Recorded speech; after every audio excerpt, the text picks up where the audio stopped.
Tens of thousands of Palestinians are heading back to the northern Gaza Strip for the first time since the beginning of the 15-month war with Hamas. That opening comes in line with the fragile ceasefire that's been in place for over a week now.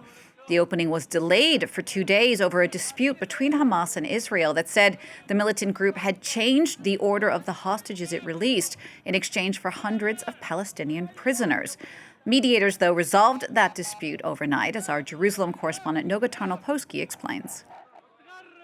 This opportunity just opened up for them, with Israel bringing that up after an agreement was made over the release of some remaining living civilian hostages that was arrived at Doha yesterday by mediated by the Qatari government. Israel is, as a result, expecting to get 6 and not 3 hostages this week in 2 tranches. 2 civilians and 1 soldier on Thursday, and 3 civilians as scheduled on Saturday.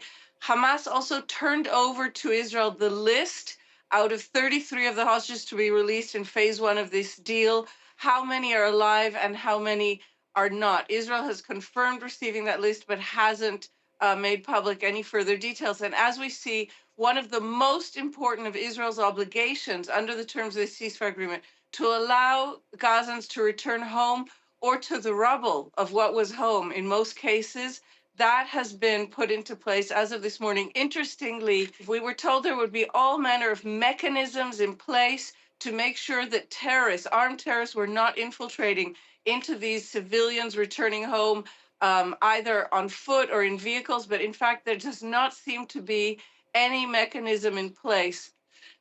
Israel is possibly going to still respond to that in the future.